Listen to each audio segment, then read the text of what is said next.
All good? All good. Good. Arne, should we start with the injuries? I'll go through them one by one. Alexander Isak. Yeah, it's going to be a long press conference. Alex trains with us again. Only yesterday for the first time. Yeah, so that's positive. Let's see how. But yesterday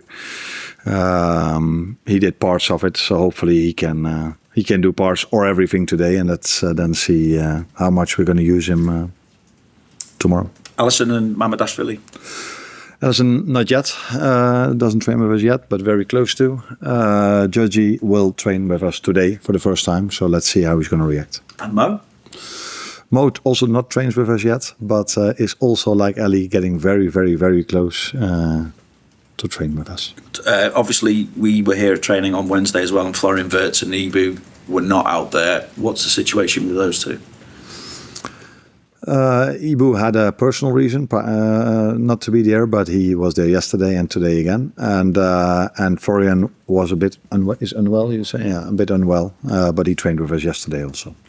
4 points needed to guarantee Champions League as it stands. Although looking at the goal difference, a win would probably seal it because you need a 9-goal swing with Bournemouth there. But what importance are you putting on?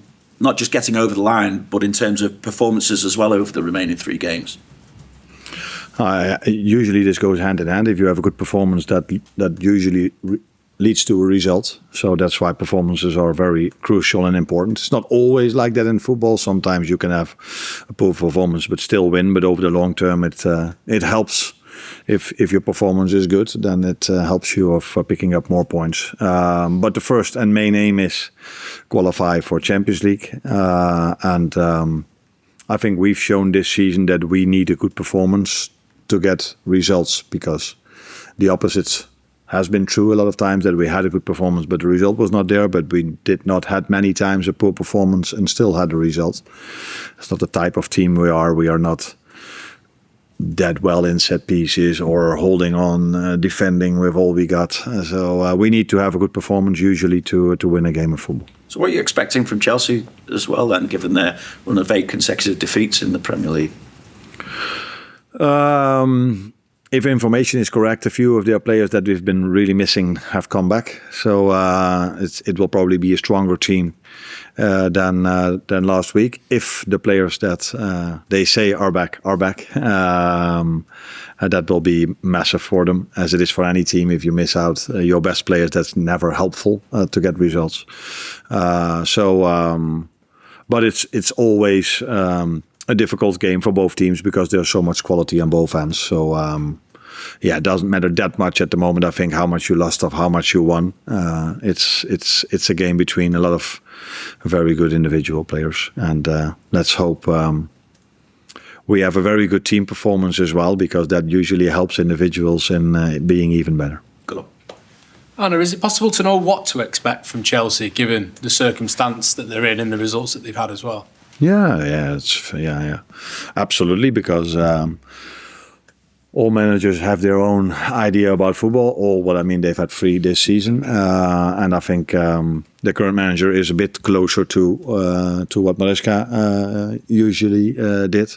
So he has a very clear identity in how he plays. So it's exactly clear what to expect. It's usually the 3-box-3 they are playing with, and it depends a little bit with which players they are using, how they fill in the positions, but they have a very clear identity, as they had under Senior, but they also have a very clear identity under this manager. Just to pick up on one of your answers from before as well, obviously you want to finish the season as well as possible. I just wonder how important it is for everyone around the club, how important it is to have as genuinely positive end to this season, considering the ups and downs that you've had at times, and just signing off in the right way ahead of next year. No, I think the season has been gone in a way that even if we have 3 wins and 3 very positive results, I don't think everyone will still be positive about how we ended the season, how the season has been. So it's important that we, as I said now so many times, that we get that at least 1 win over the line which we think is enough to qualify. We're not sure because 4 points makes it completely clear. And that's what we need to do. And what we are trying, which we've tried the whole season, to do this in the best possible way performing-wise, which has not always happened, but has always been the aim. And no, the positive thing is that a few of the players that can be really important for us are either coming back for the weekend or after the weekend. So that can only help us to achieve what we want to achieve. Do you not think that it would make a difference, though, to sign off with wins and lift the mood a little bit? If I can choose, I prefer to win 3 times with 3 very good performances. Let that be clear. But that will not silence the criticism, or is that the word to use? So therefore we need to have a much longer run of good results and of good performances. But that's not where we are focused on now. The focus is on 3 more games. And next season will also be different in terms of personnel. So the focus for this team is now, after everything that we've been through, to qualify for Champions League. Thank you. Hi, Arne. I know you said on countless occasions recently that it has been a season overall of underperformance, but all the inquests can wait until the end of the season. And 3 good results between now and the times up for the season will improve things. Do you think maybe the players are being held back on occasions because of a lack of self-belief? Because you've told us on so many occasions the things that have gone wrong, and has that become a bit of a self-fulfilling prophecy? So many things have gone wrong that it weighs heavy on the players. No, I think it always weighs heavy on the players if you lose more games than you would want, especially at a club like this, because these players are used to winning. So the moment they start to lose, that's never a nice feeling to have, especially not if you play for this club. Underperformance clearly in the Premier League. We didn't pick up the points we should have picked up. Also, if you look performance-wise, and again, I'm not saying that we had a very good season in the Premier League, but we've played better and deserved more points than we were having for a few obvious reasons, which I will not go into now. And in the Champions League, I think we've performed at our standards. Number 3 in the group stage, beating Galatasaray and going out against Paris Saint-Germain. I think every team in the last 2 years have gone out when it's a 2 knockout game, so not 1 game, because Chelsea beat them in America. But if it's over 2 games, there's not one team that has been able to beat them over 2 games. So unfortunately, we weren't able to as well. Although at Anfield, we could have gone really close if the VAR would not have overturned the decision that usually has not been overturned by VARs. Football is a risk and reward game, and your tactical standpoint, depending on where you sit, will go one way or the other. But what's going to enable the team to not be as vulnerable to counterattacks as you have been quite often this season, and certainly recently? In moments we've been vulnerable in counterattacks. Yeah, it's not like we concede 10 counterattacks a game, or 8 or 7 or 6. We've at Manchester we conceded 2 counterattacks indeed, where one of the 2 went in. The other one was just almost close, so Bruno Fernandes. But I don't think that's the only thing we've been vulnerable at. When we are in a low block defending crosses, there are too many things we've been too vulnerable in moments. But it would also help if we would score more goals, because I think controlling the game from a 2-0 lead is always easier than being 1-0 down or 2-0 down or 1-1 or 2-2.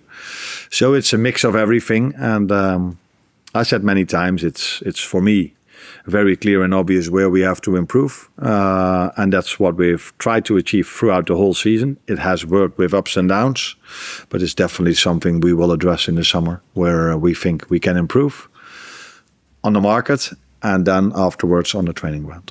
Thank you. Carl? Arne, hi.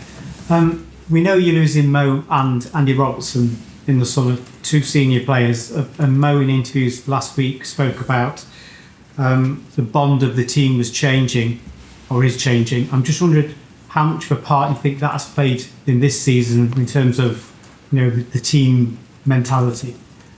Oh, there's a difference between bonding and mentality. So there's a difference in your question. When it comes to bonding, I think it makes complete sense that players that have played 6, 7, 8, 9 years with each other have more bonding than players that when there's a group of players that's new with each other. When it comes to the mentality, I think this team has shown this season many times that when we were in difficult circumstances, even last week again, United being 2-0 down at halftime, and again they showed the mentality to come back into the game and actually deserved maybe in that moment when we were back in the game, when we were at 2-2. I'm not saying in the first half we didn't deserve to be up, but when we were at 2-2, we probably deserved to get the third goal, which we didn't get, which has happened also many times this season. But in terms of bonding, it makes complete sense to me that a team that has played years together has more bonding than a team that is new together. But bonding is a completely different word than mentality. I tell you say about mentality, but is that something that can be injected into a squad? Your squad is quite young, or will be, when you lose 30-somethings like Mo and Andy. Your average age drops quite a bit as well. So is the mentality, the experience of football, is that something you can inject into your squad via the transfer market? Do you need that sort of embrace that experience? For me, mentality has nothing to do with age. And I think because when Mo was 26 and these players were all in their prime, they were able to win the Champions League, to win the Premier League, to pick up 99 points. So you don't have to be 32 to know what standards means. And I think recently we have quite a good example of players that are not that old. The ones of Paris Saint-Germain, but definitely have the standards what it takes to win a game of football in terms of attacking with 11 and defending with 11. So for me, mentality has absolutely nothing to do with age, but more with the character of a player or the personality of the player. And of course, you can inject this in the transfer market, but we also have a lot of players, maybe all of them, that have the right mentality to play for this club. Arne, when you mentioned earlier about changing personnel, and it kind of follows off into what you're talking about there with Mo and Robbo leaving. Do you worry that because you are going to add some players this summer, there's going to be more changes, big players leaving as well? Do you have any concerns it's going to be another season of kind of transition where those players are going to have to adapt? It will take time, as it has with certain players this season. No, I'm only looking forward to it, so I have no worry at all. I'm looking forward to it. As I looked forward to working with these players 2 years ago and 1 year ago to look forward with the players I'm working with now. I think as your manager, you're never worried. You just look forward to starting working with a group of players. Indeed, it will be another little transition, probably not as drastic as it was last summer. But we have to change a bit of personnel because of the two players that are leaving, which we have to replace, where one of them will probably be replaced with Kostas Tsimikas because he's coming back off a loan. So no, I'm only looking forward to start again next season, but that's not my main aim at the moment. My main aim at the moment is getting over the line in the upcoming 3 games and then go on a holiday. And when I'm on holiday, I'm already with a lot of energy looking forward to next season, which then it's going to take me 3, 4 or 5 weeks before every player is back from the World Cup. But that's everywhere the same. The only difference is maybe that we have a lot of changes where other teams usually add players to what they are having. When we talk about the Premier League. In other leagues, it's players go and players come in the Premier League, it's usually adding. I want to go back to something you mentioned earlier about how the team has to be playing well to pick up points, and they aren't as good at maybe holding on and defending against in a tight situation. I wonder what you think has changed from last season, because last season you were very good at doing that, holding on to a 1-goal lead like 15 to 20 minutes to go, including the game against Chelsea last season. So obviously there are some different players, but there's still quite a lot of the same squad who were there last season. So I wonder what you think has changed. I don't think we've had a lead as many times as we had last season, but I'm not completely sure if that's true, because last season I've also heard a lot of times that after halftime we came out better than in the first half. which is maybe still the situation, because also at Old Trafford we were a bit better the second half than the first half. Although the main difference was that in the second half we got 2 goals from United where we gave away 2 in the first half. But from open play over 90 minutes we've hardly created a chance. So when people say the second half was so much better than the first half, I'm like, okay.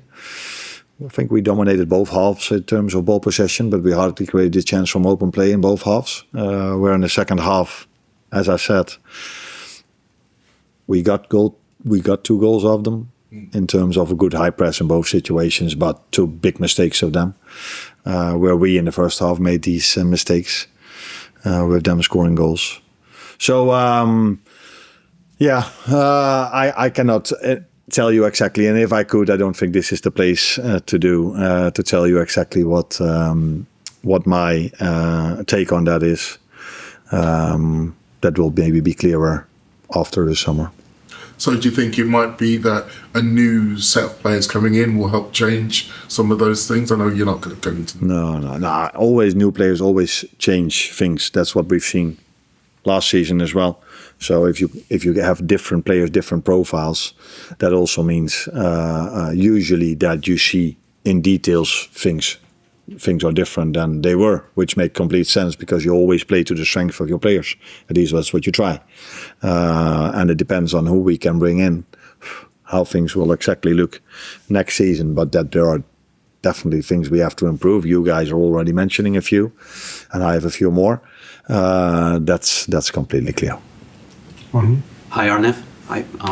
Obviously, you're facing the same difficulties like against Man United at the front. No Ekitike, no Mo, Isak, doubt, maybe Wirtz, unwell, but let's say he will play. So in these circumstances, will you ask more attacking contribution from Dominik? I always ask for attacking contribution from Dominik, which he gave us last week because he was involved in both goals. Doesn't matter where he plays. If he plays as a fullback, I still ask this from him because it's one of his qualities to add that to the team. But it's completely clear if you miss out on so many goals because Mo, Alex, Hugo. Now, I think Flo is available, but let's see how he is today.